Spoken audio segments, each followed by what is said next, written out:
Mr. Jones, how could the Germans not have known? About the camps, about the neighbors being taken away. Did they really not see? Jones opens his mouth and realizes he doesn't know what to say. The textbook says regime, propaganda, fear. But those are just words. They're explanations for people who already understand. And this boy is asking for real. How?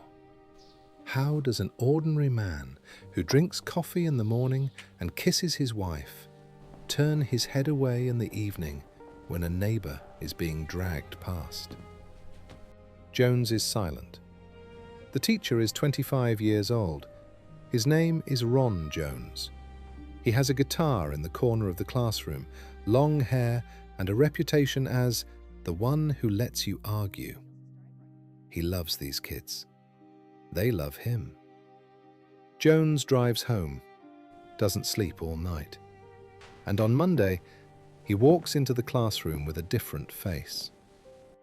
Today we're starting a small experiment. It will last 1 day. It will last 5. And by Thursday, the principal will be greeting him in the hallway with a hand raised to his shoulder. Palo Alto, April 1967, Cubberley High School. To understand what happened at Cubberley, you have to understand what California was in the late 60s. This isn't the country of freedom from the postcards. This is a country with shaking hands. Kennedy has just been killed. King will be killed soon. Kennedy's brother will be killed soon. Vietnam is in its 3rd year, and every week the TV shows zinc coffins arriving at Oakland. Berkeley students are burning draft cards. In the streets of San Francisco, hippies hand out flowers and pills. In Alabama, they lynch. In Detroit, riots. And in the middle of all this, teenagers, 15, 16 years old. They've been told, you're the generation that will change everything. But every day they see that the world the adults left them is chaos, blood, and lies. And they're tired. Tired of choosing, tired of arguing, tired of being free in a world where freedom somehow means that nobody is responsible for anything. This matters. Remember this. The third wave wasn't born from fear. It was born from exhaustion. In Jones's classroom sit kids from decent families, Democrats, liberals, pacifists. Their parents march against the war.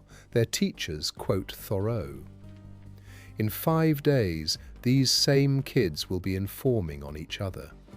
Not because they were broken, because they were offered a chance to rest. Monday, day 1.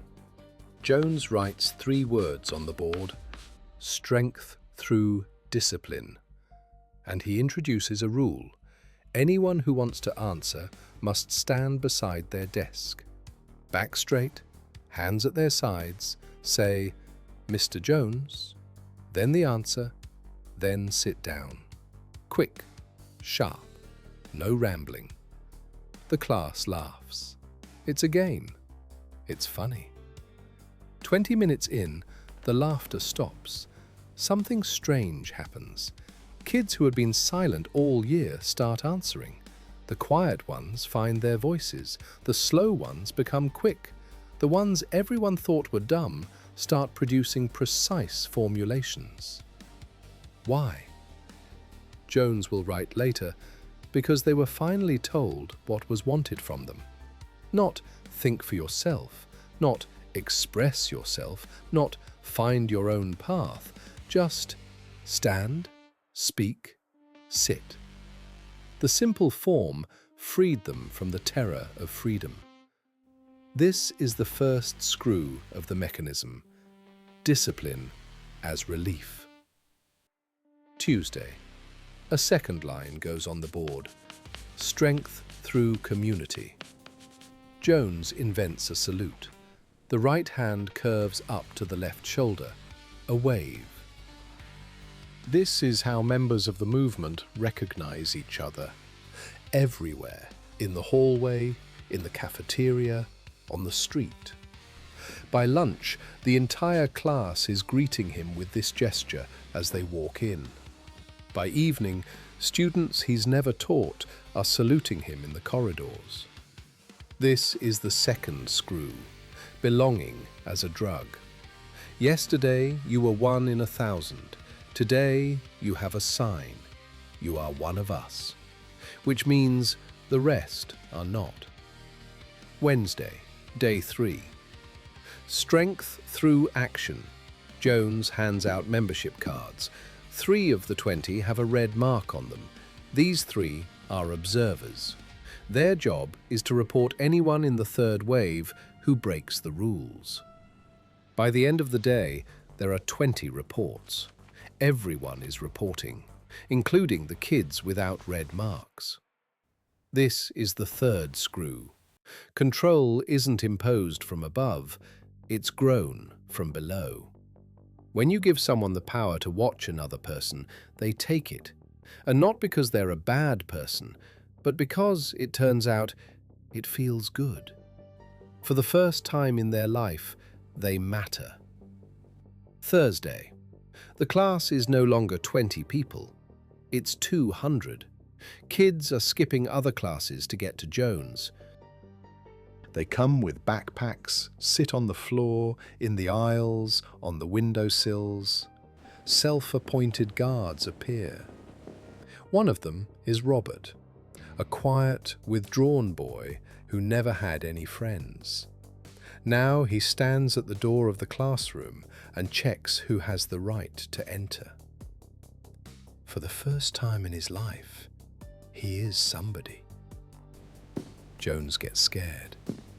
He realizes the experiment has slipped out of his hands. And so he makes the final move. He announces, "The third wave isn't a school game. It's part of a national movement. Tomorrow at noon in the auditorium, a live broadcast.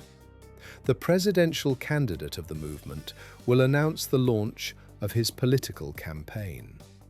The youth will take the country into their own hands." 200 teenagers go home trembling with excitement. This is the fourth screw, meaning. They were given what their parents, school, and government had never given them. The feeling that they were part of something larger than themselves. This is the whole mechanism. 4 screws. Discipline, belonging, control, meaning.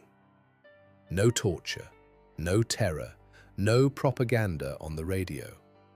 Just 4 things a human being is desperately missing. Think this is a story about impressionable teenagers? Then let's move to modern-day Manhattan. The offices of Bridgewater Associates, the largest hedge fund in the world.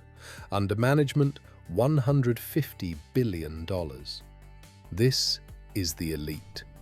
At the table, 12 top executives and the founder, billionaire Ray Dalio. On every desk, an iPad. You don't get into the room without one. Dalio starts speaking. At that moment, a 24-year-old employee opens an app called Dot Collector and gives her boss a rating. 3 out of 10 for preparation. On every screen in the room, a red frame flashes around her score. Everyone sees that the new hire just publicly trashed the owner of the company. Dalio isn't angry. Dalio is pleased. Inside the company, this is called radical transparency. At Bridgewater, employees rate each other in real time across dozens of parameters. Everyone sees everyone's ratings. If you stayed silent when a colleague made a mistake, you didn't give a red dot. That means you broke the rules. Your personal believability index drops. Next time, your vote will count for less. This is not a game. This is code that runs careers. 3% of employees leave within the first 18 months. They call it a cauldron of fear. 70% stay and say it's the best place on earth. These are adults with degrees from Harvard and Stanford, people who have everything except one thing, a system that will tell them what's right. Dalio himself says, from the outside, this might look like a cult. He doesn't apologize. It works. The same 4 screws as Jones. Discipline. Hundreds of pages of principles regulating every step. Belonging. You're either part of the elite or you're an outsider. Control. The app in your hands turns you into a watcher of your colleagues. Meaning. The belief that you are the most effective people on the planet. The third wave no longer ends on Friday in a school gym. The Dot Collector app is already being tested by dozens of corporations. It's built into your work iPad. Are you still sure there are no red cards in your office? When we look at the third wave, we usually think the problem was that Jones went too far, that teenagers are weak, that charismatic leaders are dangerous. None of that is true. The problem wasn't Jones, it wasn't the teenagers, it wasn't even that they were offered a bad idea. The problem was that they were offered any idea at all. These kids lived in a world where adults said, think for yourself, choose for yourself, find yourself, and never once said, here's what you live for, here's who you belong to, here's what you're responsible for. The freedom they were given was empty, not because freedom is bad, but because freedom without content is just loneliness with a prettier name. And when Jones came in and said, stand, speak, sit, you are part of us, we have a purpose, they didn't surrender under pressure. They exhaled. That's the real horror of the third wave. It didn't show that people are easy to enslave, it showed that freedom is very heavy to carry alone. And that if a society doesn't offer a person something to believe in and someone to belong to, they will find it themselves. From a history teacher, from a blogger, from a politician, from anyone who says, come here, you're one of us. On Friday at noon, the auditorium was full. 200 teenagers sat upright, hands on their knees, eyes forward. Jones turned off the lights. Film began to roll on the screen. They were waiting for the candidate. They saw Nuremberg, columns, banners, raised arms, faces. And slowly, in the darkness, they began to recognize themselves in those faces. Jones turned on the lights and said quietly, there is no candidate. There is no movement. All of this was a lie. You are what you were afraid of becoming. You became it in 5 days. Someone cried. Someone walked out without looking back. Robert, the former guard, sat staring at the floor. Years later, he would say, it was the best and the worst day of his life. The best because for the first time he had been somebody. The worst because he had understood who.